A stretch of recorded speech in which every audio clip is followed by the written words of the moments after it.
your blood glucose with the 2 result. So if it is normal, yes, wala kang gestational diabetes. But if it is too high, doon pa lang sa nag-fasting ka and naging mas mataas pa sa during the yung binigyan ka ng juice, so there is problem talaga. You have gestational diabetes. Sometimes the health center will refer you to an OB/GYN or an expert with that problem. Okay, let's proceed. So tetanus toxoid. So I think na-discuss ko to kanina. So one, the mother will be, dito sa baba nakikita nyo, will be called as fully immunized mother if she completed the 5 doses of tetanus toxoid. Kalabas din sa quiz. Tandaan ha, 5 doses of tetanus toxoid. The first 2 is before the delivery, and the 3 is the booster dose. Okay. So this is the 5 tetanus toxoid. Tandaan ito, students. So sa first tetanus toxoid, as early as possible during pregnancy or during 6 months of pregnancy. Usually, before my experience is parang 2 or 3 lang ata ang binigay sa akin, because in the hospital setting, usually kapag new employee ka, binibigyan ka talaga requirements sa inyo na magpa-tetanus toxoid. So it was counted siguro.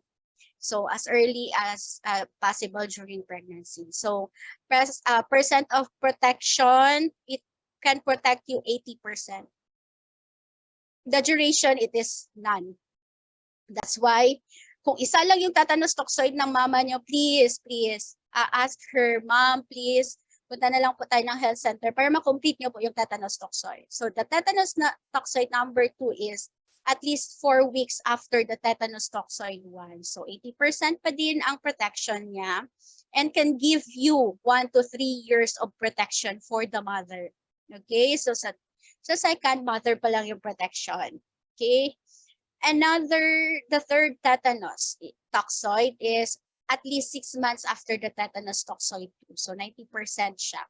Gives at least 5 years of protection until 5 years. Okay. And tetanus toxoid number 4, at least 1 year after the tetanus toxoid 3 and during subsequent pregnancy.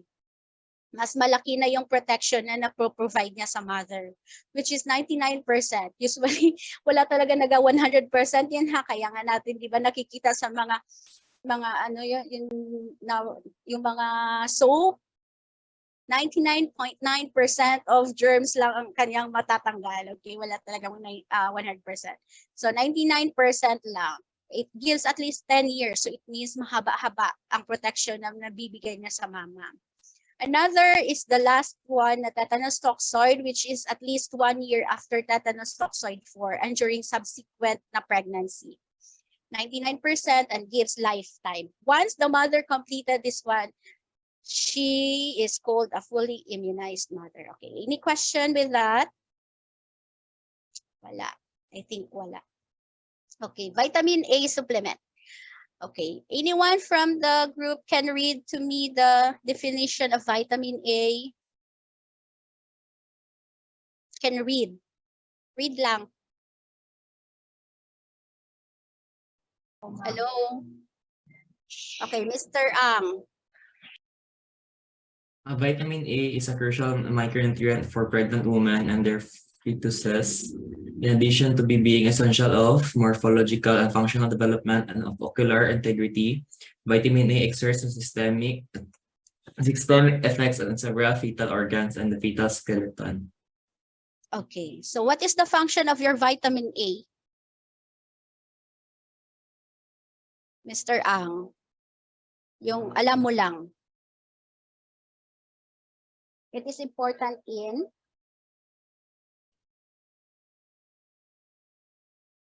ano nga yung vitamin A natin? Your vision, di ba? Normal vision is very important in your normal vision. Your immunity, your immune system. It can boost your immune system. Another one, the growth and development of the baby. Okay, that's why it is really needed na kailangan talaga bigyan ang mama ng vitamin A. Okay, kasi kinukuha ng baby yung supplement or yung nutrients ng mother. So, nakukulangan siya.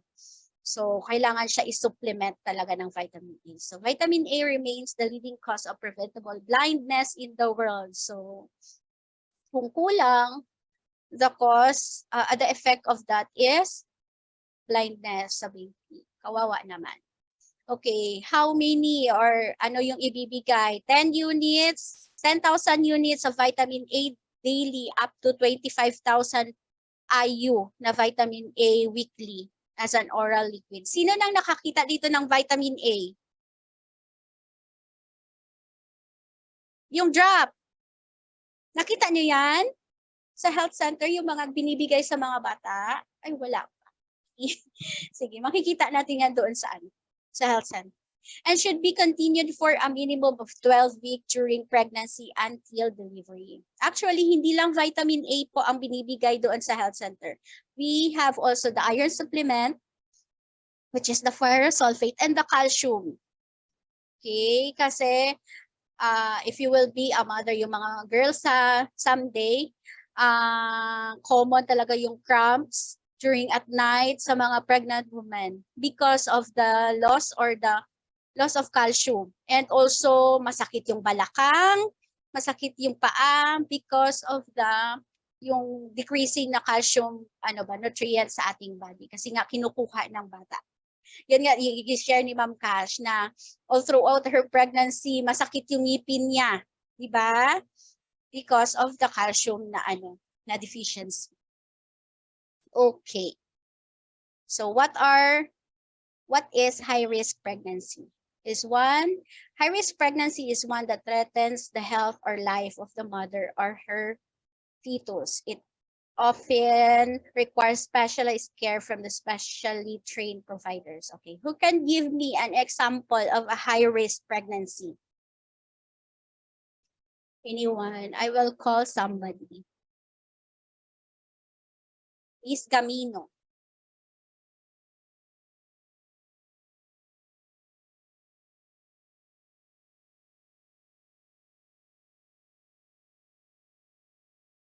Okay, very good.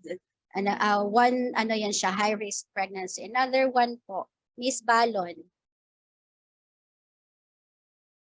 Yung diabetic po, ma'am. Okay, yung may mga comorbidities, no? Yung may mga hypertension, diabetic, hepatitis, ano pa ba? Yung mga other diseases. Sino pa yung nag-raise ng hand dito? Sandali lang ha, hindi ko nakikita. Okay, Miss Rial. Kuan ma'am kanang low weight sila ma'am, gagmay gani. Okay, mga malnourished, mga gagmay na mga mama. Okay, another one. Miss Abisinghe. Yung mga teenagers po, ma'am. Yes, that is. Okay na yan siya. Too young and too old. No, so I will present to you the high risk groups of pregnancy. Okay. Number one is there is existing health conditions such as high blood pressure, diabetes, and being HIV positive. So very good ang nag-provide ng answer na ganito. So may mga diabetes yung mama. So very risky talaga ang baby inside the womb. Another one is overweight and obesity. Okay, those who are overweight, usually magkakaproblema na din yan sila in conception, no, kaya ng buntis because sometimes yung mga women na are overweight and has obesity, ang kanilang problema yan is PCOS, yung mga pulis sa ovary. But once the mother is na pregnant siya and overweight siya, it can lead to another complication, which is the high blood pressure, preeclampsia, which is the PAH, gestational diabetes, stillbirth, marami, neural tube defects, and cesarean delivery. So, marami siyang magiging complication. In ICHT, researchers have found that obesity can raise infants' risk of heart problem at birth at 15%. 15% is very high na yan ha. Maapektuhan talaga ang mga bata with this overweight and ano. Ano nga yung NICHT? Someone know this one? Actually, hindi ko dito alam. Research ko lang siya. Okay, so this is National Institute of Child and Health Development. Okay, take note of that. I will include that one sa sa quiz. Okay. Okay, another one, risk factors for high risk pregnancy is multiple birth. Who are those na may multiple birth? Those who are carrying twins, triplets sa kanilang womb.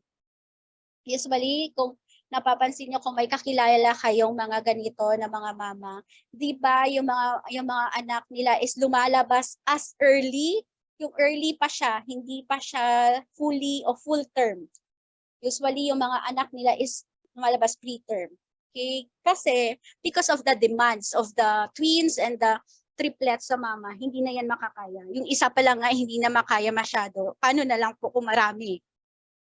Diba? So, the mother will be high risk to complications and the baby will suffer also. So, yun nga. As many as 93% of triplets are born at less than 37 weeks. Yun nga, magiging preterm baby sila. Okay, young and old dito. Too old and too young. So pregnancy in teens and women age 35 or older increases the risk of preeclampsia and gestational high blood pressure.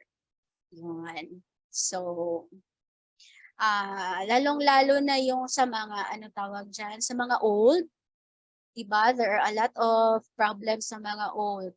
Kasi kahit you are 40 years old and healthy before your pregnancy, lalabas at lalabas yung mga sakit mo once there is someone na nangangailangan pa ng mga mo, like there is someone inside your womb. Okay? So that's why they are high risk. Okay. So this is the picture. Too old, nagkaanak sila, too young.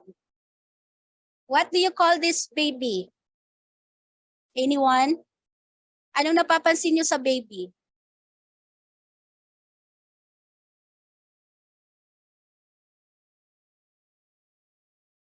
Anyone Malaki from po the... yung baby. Okay, malaki yung baby, no? Hindi siya yung normal na maliit, cute, or malaki ang baby. So, kung ma-experience niyo ito, amazing yan. Okay, so what do you call this condition? Yung malaki ang baby paglabas niya? Macrosomia po, ma'am. Okay, this is macrosomia, which is very common sa mga mother na may?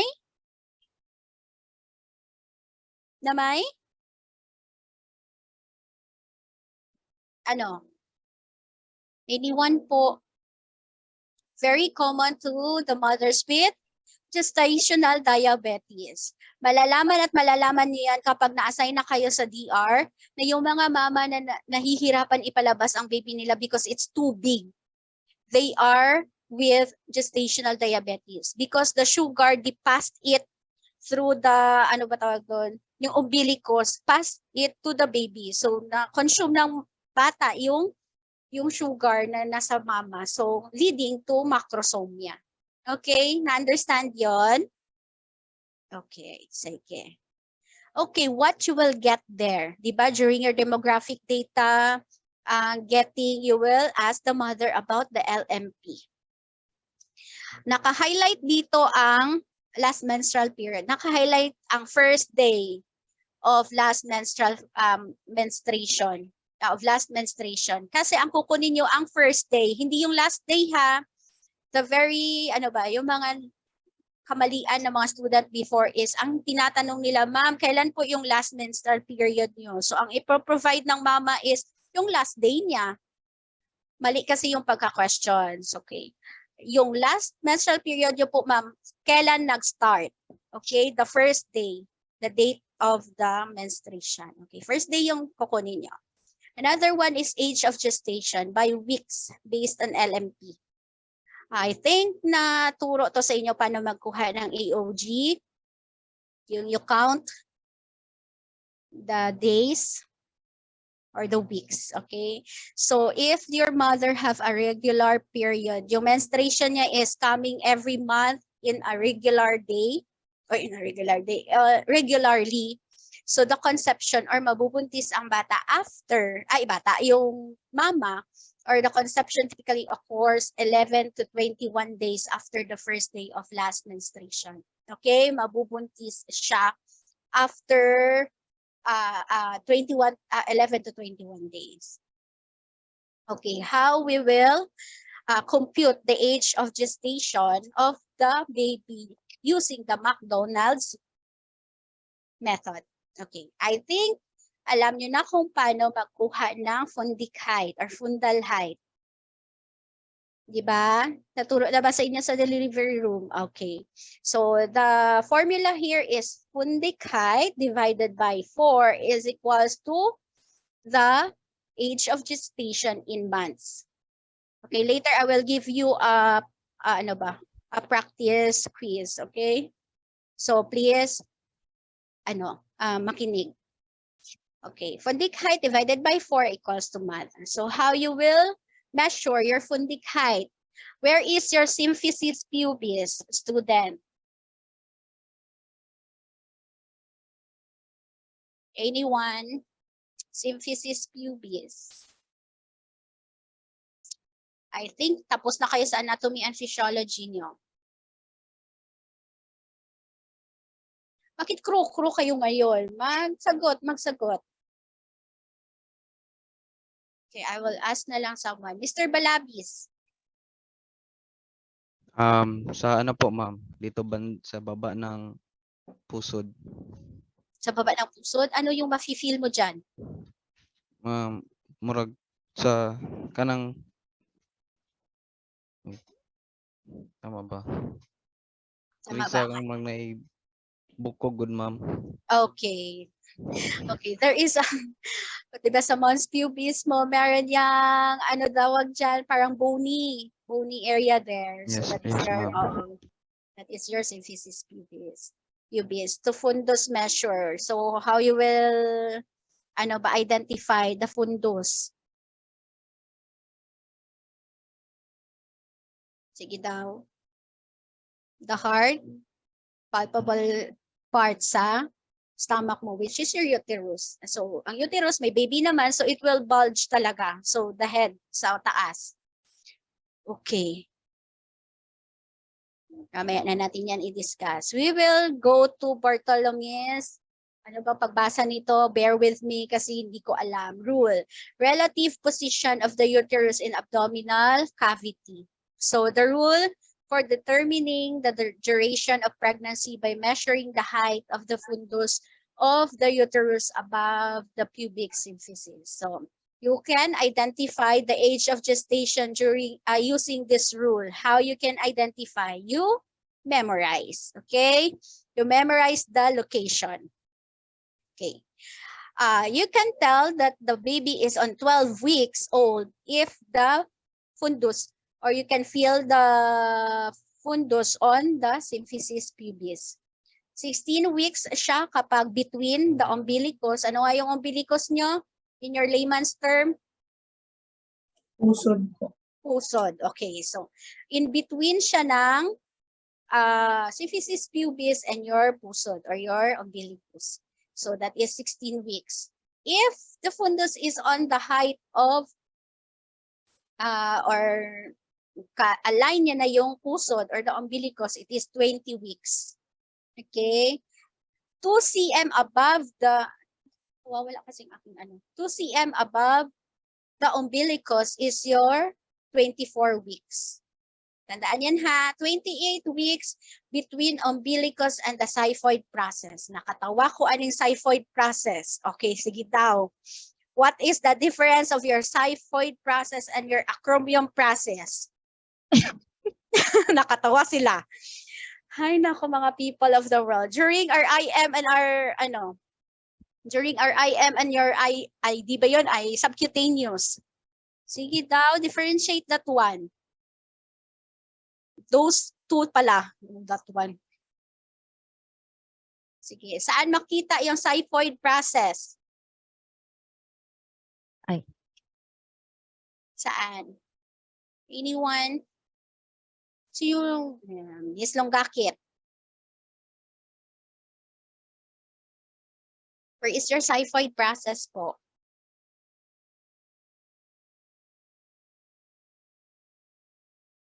Okay. Sige, yung mga iba na lang. Nasa na si Miss Longgakit? Nawala. Miss Bernardino. Below sa sternum, ma'am. Okay. Ano yan ha? Tandaan po. What is your acromion? Okay.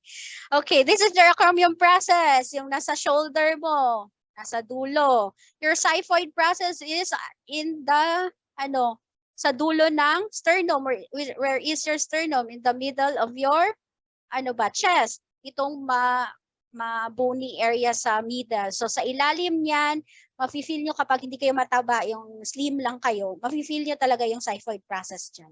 So that is your xiphoid process. Go back to your anatomy and physiology, okay? Okay, saan na tayo? So if it is below the xiphoid process, it is 32 weeks. And kapag yung fundus is nasa 36 weeks, nasa xiphoid process na talaga siya. And you will notice that if the baby or the fundus will go down, it means nag-descend na yung bata. It means full term na siya. So it will go down sa xiphoid process, which is your 40 weeks. Okay? Sige. So, in your health center, you will identify the gravida, parity, abortion, pregnancy. I think perfect nyo na ito, ha? The GPA. And your TIPAL, the term, preterm, abortion, and leaving. Okay? Sa gravida or your GPA, you will count the pregnancies. But in your TIPAL, you will count the children. Okay? The person. Okay, let's proceed. Anyone can read about gravida?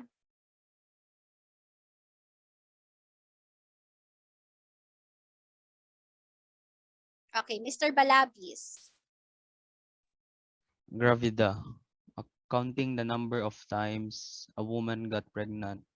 Gravida or gravidity describes the total number of confirmed pregnancies that a woman has had, regardless Okay. of the outcome. Okay, thank you for reading. So, ano yung naintindihan mo doon, Mr. Balabis? Kung kapila na nanganak ang woman, ma'am. Nanganak, that is the right term. Ay, nabuntis ang woman, ma'am. Okay, nabuntis ha. Yes, ma'am. Kung how many times na either it is ectopic pregnancy, either it is stillbirth, either it is abortion, yung pinagbubuntis niya ngayon, baka malito din kayo, counted po yan lahat sa gravida. Okay? Kapag buntis siya ngayon, nagpunta siya ng health center, ika-count niyo yung binabubuntis niya. Okay, what is para or the parity? Anyone can read?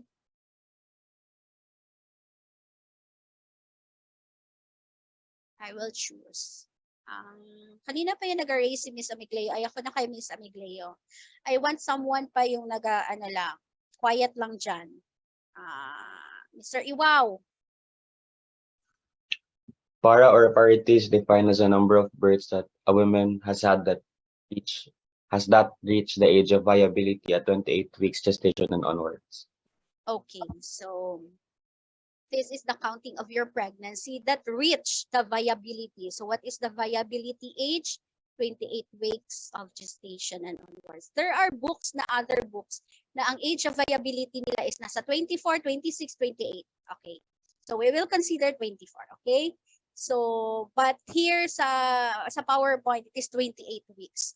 So during your quiz you base it here, 28 weeks. Okay. Stillbirth included here. If you say stillbirth, namatay siya bago siya pinalabas. Or namatay siya inside the womb of the mama, pero na-reach niya na yung viability. Included ba sa parity? Yes po, ma'am. Yes, po. Yes, Okay. ma'am. Okay. Bear it in, put it in your mind. Included po ang stillbirth dito sa parity ha, kahit namatay pa yung bata. Basta, umabot siya ng age of viability. And then how you will count the twins, the triplets, the quadruplets? Individually? Isa lang, ma'am. Tama ba? Sino yung nagsasagot? Si Mr. Balabis? Yes, ma'am. Isa Okay. lang. So you will count kahit anong rami pa yan, quintuplets pa yung mga anak niya, it will be counted as one. Okay? So if you have a twin, ano pa, pilaan lang siya, triplets, ano, in parity, you will count that as one. Abortion. So who can read abortion?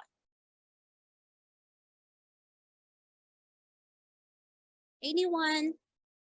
Okay. Ay, always na lang si Mr. Chave. Ako na lang ang Mr. Cabrera. Abortion, the expulsion of a fetus from the uterus before it has reached the stage of viability. So in human beings, usually below or before the 7th week of gestation. Okay. So what is the difference of abortion to your stillbirth? Mr. Ang abortion po, ma'am, is Si Mr. Cabrera po. ang abortion po, ma'am, is wala siya naka-reach of 28 weeks below po siya, ma'am. So it is called abortion. Ang parity po, ma'am, is naka-reach of 28 weeks onwards po, ma'am. Okay. So very good. So that's it. So if the baby or niraspa siya, abortion, namatay siya before the viability na age, it is called abortion. Okay? It is very common sa mga ectopic pregnancy kasi hindi naman mag-grow yung bata dyan sa fallopian tube. Diba? Ang bata na yon. So it will be called as abortion. Let's go to your tipal. So if GPA is the pregnancy is counted there, or we count the pregnancies, tipal, we will count the person or the children. Okay, anyone can read the full term?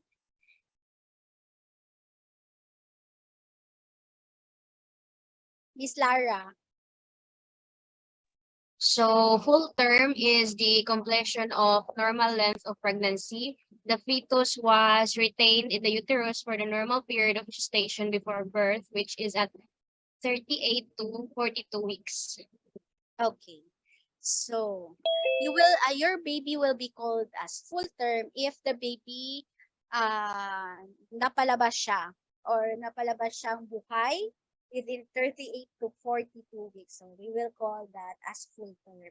But if the baby lumabas siya alive 28 to 37 weeks, hindi siya full term, it will be called as preterm.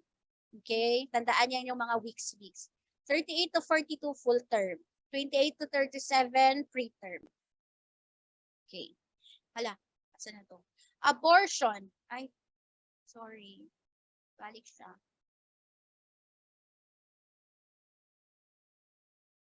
Sorry. Ano na ito? Okay. Abortion. It is the expulsion of the fetus from the uterus before it has reached the stage of viability. Okay, hindi pa siya, para pa din siya sa definition kanina sa GPA. Hindi siya naka-reach ng age of viability, okay? So, namatay siya or napalabas siya na patay or not living or ano ba? Below 27 weeks in the Philippines. And living, the number of children currently living. So, what is the difference of counting the living and the preterm or full term? The difference here is sa living, individually na siya kinakount sa mga twins, triplets, quintuplets, banyan, o ano. Individually na siya ha, hindi na siya counted as one. Okay? Naintindihan po? May question dito. So what if your twin, lumabas silang preterm? How you will count that in preterm? 2. 1 pa din yan siya. Okay, it is counted as 1. Pareha lang yan sila sa parity and sa gravida. Pero pagdating natin sa living, individually na talaga siya na kinakount na mga buhay ng mga bata. Okay, this one. So Mrs. De La Cruz went to prenatal checkup. History revealed that she has a 5-year-old twin daughters. were born in 36 weeks. And a 4-year-old boy born in 39 weeks. So unfortunately died last year. Okay, now identify your GPA. First one to give me an answer on the chat box, I will give 1 point sa last na quiz. GPA. And the tipal na lang, sasama ko.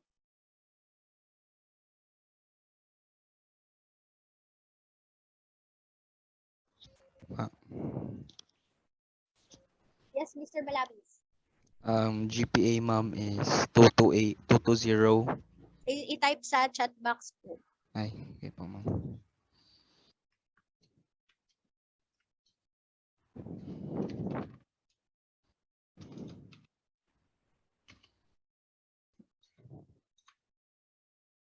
Ala, dami na palang answer. In the blink of an eye, marami na silang answer. Gusto talaga nila magkaano. Okay, 2-0 from Mr. Balabis. From Mr. Iwao, 2-0 din. Hanap nga ako ng ibang answer. From Miss Ochave, 1-0. 2002 ang tipal niya. Ano ito? Kay Miss Pagaran, 2-0. Tipal is kay Mr. Balabis, 2002. Ay, wala akong mabibigyan ng right, ng isang 1 point dun sa quiz. Bakit nag-2 kayo sa gravitas? May I ask you, everyone?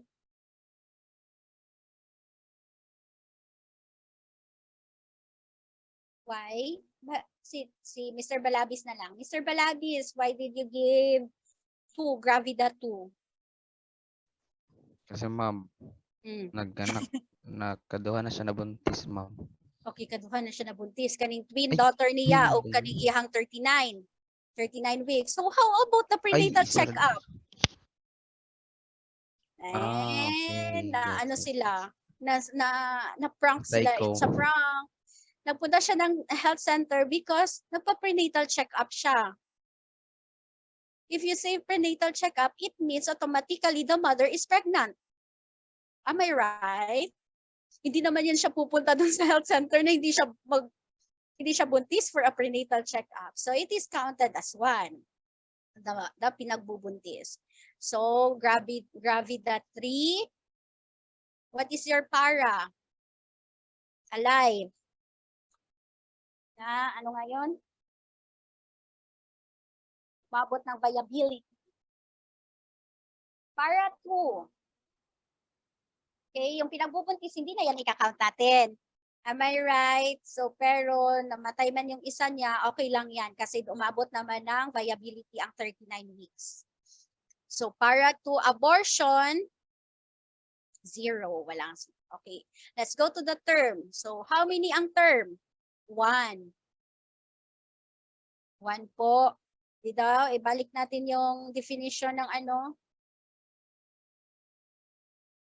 Ay, ala. Sorry. Tagal pa naman siya mag-ano. Okay. So, the term will be 38 to 42 weeks. So, ang term lang dun is yung namatay niya na anak, na which is 39 weeks. So, only 1. Term 1. Para preterm is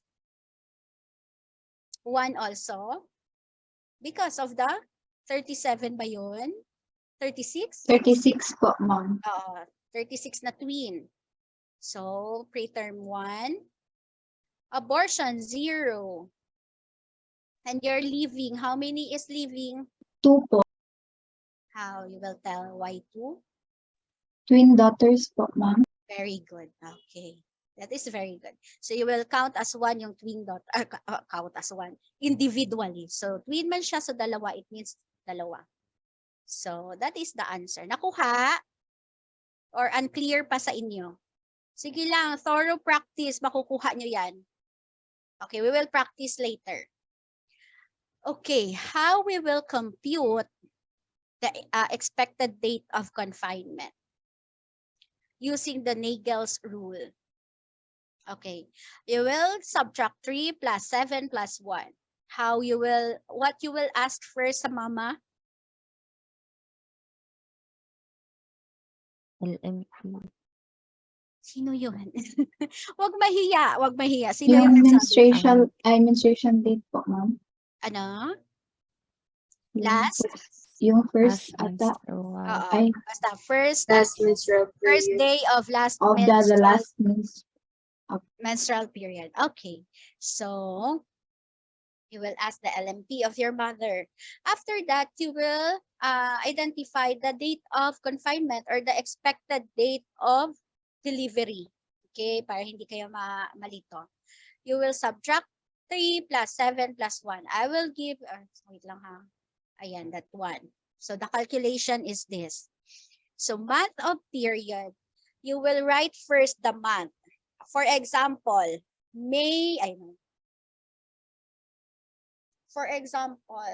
August 27, 2022. So what is the expected date of confinement or delivery? Sige daw. You compute there. Dito, ma'am, August. August 27. Ay, hindi na lang. 20 na lang. August 20 para hindi sa mo malibot. August 20, 2022.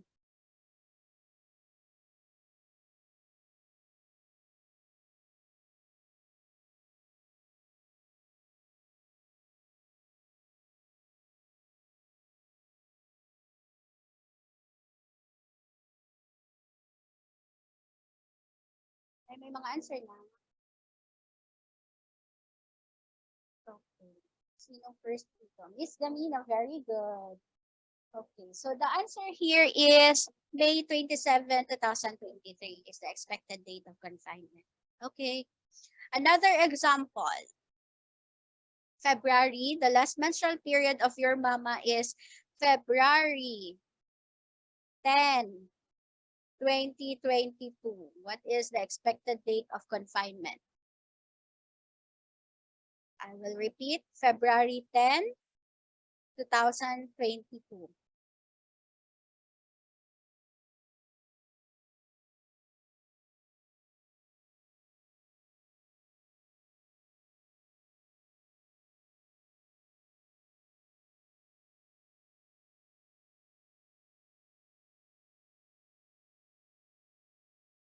Okay, what is the right answer here? 9, 10, okay. So, pipili ako ng right answer here. Dami na ng answer. Oh, very good, masyado. Okay, Miss Balan is correct. Miss Gamina is correct. Miss Astorias, wrong po. Miss Orcahata is correct. Miss Rial, wrong. Mr. Cabrera ata ito. Correct. And Lara Lara, correct. Miss Amigleo, mali po. Okay. Why is that? Okay, tandaan nyo ito, student. If the month or the last menstrual period of your patient is March, from March below, January, February, March, you will not use this -3 plus 9 plus 1, please lang, plus 7 plus 1. You will not use that one. All you have to do is plus 9 or you add 9 on the month and plus 7. Okay, so the year is as is. Nakuha, plus 9 plus 7. Hindi ka na mag-a-add ng plus 1 kung March and below yung last menstrual period. But if it is March and above, you will use the -3 plus 7 plus 1. Okay, any question from that Nagel's rule? Wala, I think wala. Bantay lagi mo unya. Okay, wala ha? Okay, this Johnson's rule. So what we will check with this is the fetal weight of the baby in grams. How you will do that? How you will do that? The formula is fundic height minus the constant, the, tawag ito? Itong N sa ilalim, Engagement if po, it is ma'am. engagement, not engaged or engagement, and then you multiply it with the constant, which is 155. Okay, I will give you an example. What if 30 cms na yung fundit height ng mama? 30. What is the weight or the fetal weight of your baby? Estimated. Engage siya, ma'am, or Engage Ay, po, no, ma'am. sorry. Engage.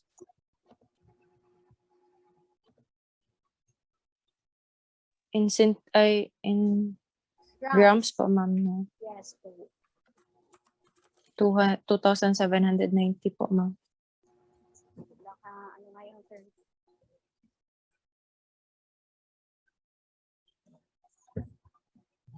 What is the answer? 2,790. That is very good. Okay, you just minus or subtract the 30 cm minus the engagement, or it is engaged already, so 12 minus 12. Then multiply it with 155. Wala nang iba. I-multiply lang yan sa 155. So that is your estimated fetal weight. Okay? Gets na po yan. Madali lang yan. Gets na po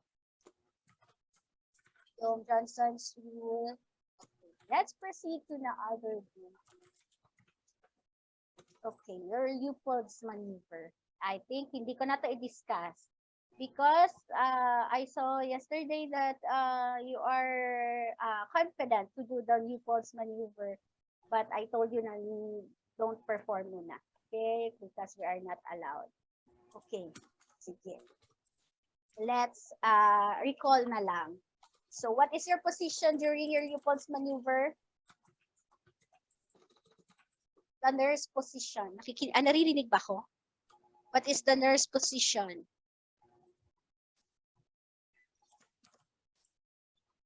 Anyone? Okay, marami nang nag-off cam. Ay, kanina nilista ko lahat ng nag-off cam. Minus kayo dyan. Open your cameras po kung hindi naman affected yung internet connection.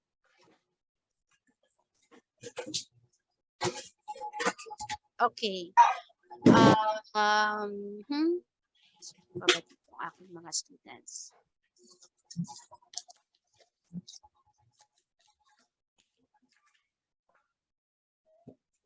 Miss Abisinghe, what is your position during your Leopold's maneuver? Facing, naka-face po sa, Naka-face sa? ang nurse po, ma'am, naka-face sa mother. Na Okay, naka-face sa mother. Saan ka banda doon? Hindi ko siya Okay, so your position nandito na sa slide ko. Anterior-lateral, hindi antero. Anterior-lateral, it means if it is anterior, in front of the mother, but on the side, lateral, nasa side ng mama, nakukuha facing the mother, but sa side ng mama. Okay, anterior-lateral view of a healthcare worker performing the Leopold's maneuver. So, in your first maneuver, what do you call this maneuver? Fundal grip po, ma'am. Very good. Okay, I know you know this one. The first maneuver is what you call the fundal grip because you will grip the fundus. Okay, so what is the purpose of your first maneuver? You will identify the position of the baby or the presentation. Okay, you will identify also the position, balik si ma'am, the size of the baby. So you will grip the fundus on top of or below the xiphoid process of your mother. Nakikita ba ako? Hindi ko nakita yung sarili ko. Okay, so how you can tell that the on top of the fundus is the head of the baby? Pabilog, ma'am. Okay, pabilog. Ano pa yung mga definition or yung characteristics ng head of the baby na nasa taas ng fundus? Ay, oo. Gahi. Yes, very good. So, ano ba, tuloy na wala ako. So, if the position of your baby, if the top one, which is the presentation is the butt, yung ang sa ilalim is yung ano niya, the buttocks. Kung ang head niya ang sa top ang nag-grip mo, you will grip a hard, round, and movable or kana independent in your movement. Pag ganyan mo doon sa taas, hard siya na round. So that is the head of your baby. But if you touch the fundus, na soft, mas soft siya and symmetrical siya, that is the buttocks of your baby. Okay, nagets yon? Let's proceed to the second maneuver. What do you call the second maneuver? Umbilical grip. Umbilical grip. Okay, your umbilical grip. So what you will do here, kung nakikita niyo si ma'am dito sa picture number 2, nakaharap pa din siya sa mama but the side of the stomach ang pinipil niya. So anong pinipil? Yes, Miss Gabino. Ay, sorry. Kasi itong aking mic. Sorry ha. Okay. Naririnig na ako? Yes po, ma'am. Okay, sorry for that. Sige lang. Pobre si ma'am, wala pang biliog ano. Sige. So, sa second maneuver is your umbilical grip. So, yung kamay ng mama is on the sides of the stomach or on the belly ng mama. Okay, what you will identify here is the presentation pa din or kung saan nakaharap yung bata. This is very important in what? In monitoring the Fetal heart. Yes, very good. So, ito yung struggle ng mga nurses, no? Lalo na kapag baguhan sa delivery room, ang maghanap ng likod ng bata kasi doon ang mas malakas ang fetal heart tone or fetal heart rate ng bata. So, using the umbilical grip or the maneuver number 2, you can find the back part of the baby. Okay? So you can locate the fetus back and the small parts. You can identify that one because if there is hard curved na area, that is the back of the baby. But if you can feel small bony prominences, maybe that's her or his hands or feet. So yun ang mama-feel mo. That is the front area of your baby. So kung hard and curved na that is the back of your baby. On the third maneuver, what do you call this one? Pollex. Okay, so your pollex grip. So it determines the part of the fetus at the inlet and its mobility. So ang grip natin is doon sa symphysis pubis. So dyan din nalalaman kung ang presentation ng bata is head ba ang nauuna or ang wet or ang likod? Or breech ba siya? Ayun, ganon. Okay. The fourth one is, what do you call that one? Pelvic grip. Pelvic grip. Okay, pelvic grip. So it determines the fetal attitude, the degree of fetal extension into the pubis. Okay, I think alam nyo na yan. So if it is hard round the head, ang na-feel nyo. If it is a soft and symmetrical, the buttocks of the baby. If it is maraming mga bony prominences na maliliit, that is the extremities or the limbs of your baby. Okay? Clearer. Okay. Let's proceed. Hala, tapos na tayo. Okay, may ano dito. May question. Ma'am, good afternoon. Okay. Choppy. Sige, sorry. Okay, so let's exercise.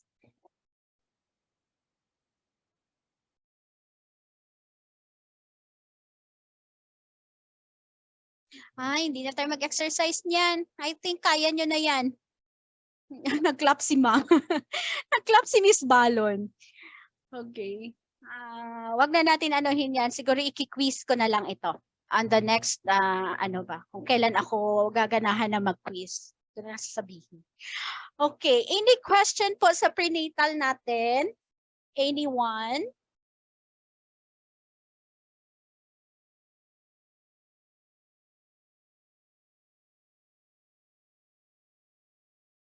Wala na po. Sige daw, kung wala kayong question, please give me a thumbs up.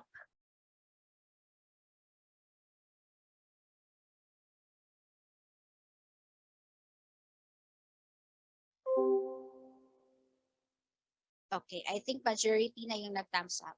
If there is a clarification, I am open to questions. Just message me about this one. Okay? And I think natakal nyo din ito sa maternal and health nyo. So, it is just a recall kung naintindihan or nare-recall nyo pa din ba ang ganon. Okay, Miss Amigleo. Ma'am, may question lang ako regarding sa mga vaccines, ma'am, for pregnant women. Hindi Yes, sila gina-require na ipa-COVID-19 vaccine, ma'am? Okay, very good question. Okay, your COVID-19 is required to women also, to pregnant women, but it is not required for those who are in first trimester kasi maka-affect siya sa baby.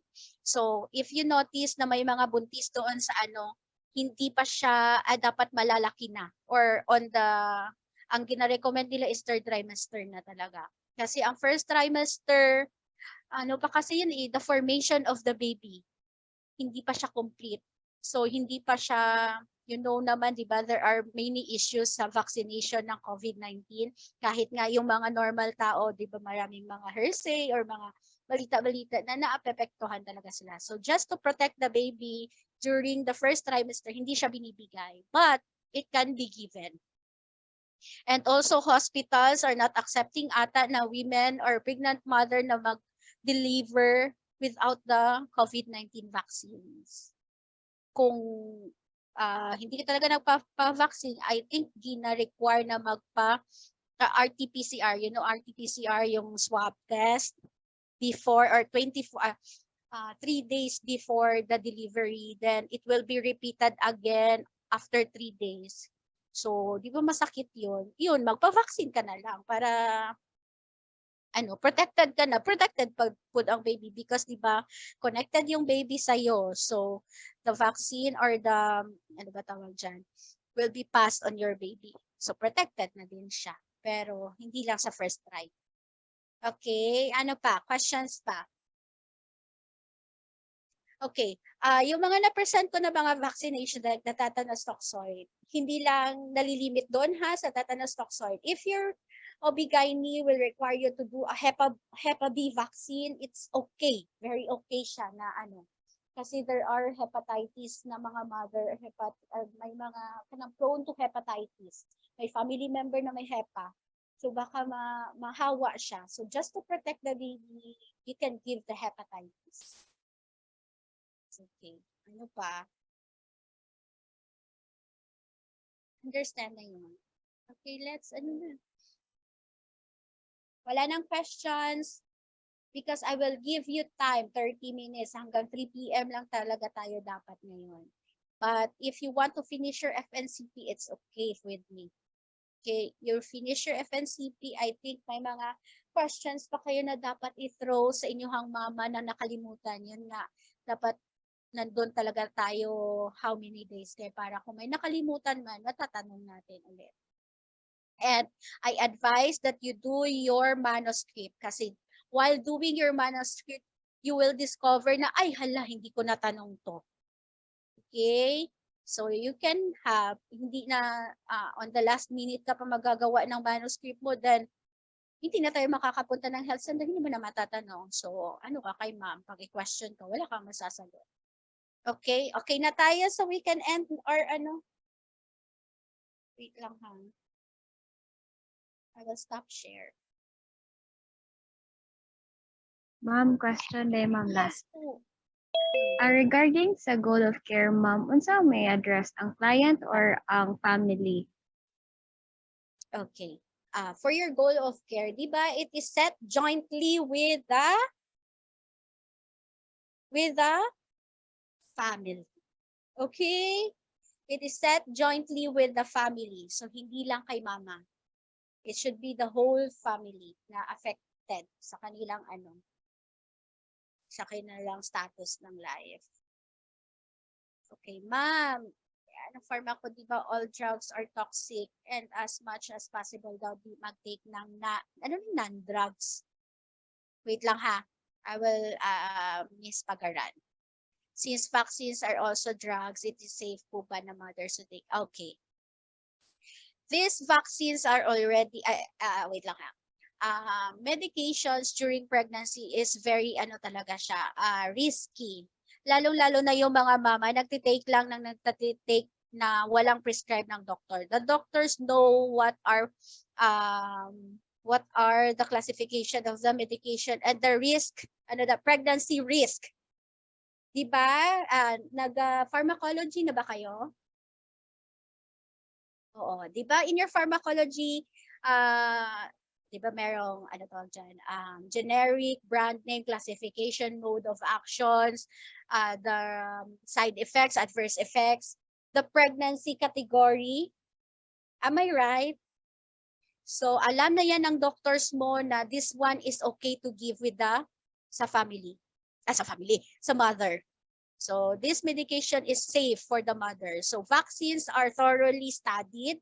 Okay lang po na ibigay yan siya sa mama if the doctor advised. But kung ikaw lang nagawa, hindi po talaga pwede kasi nga may mga medication na toxic. If you say that toxic, maapektuhan yung bata sa loob ng tiyan mo. But there are medication na very helpful din sa mga bata. It depends on the classification.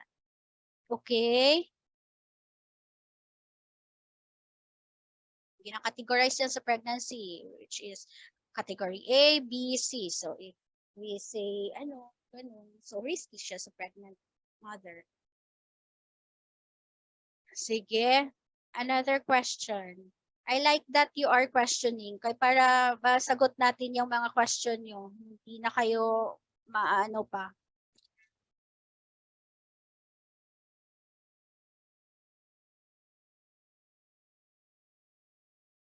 Okay.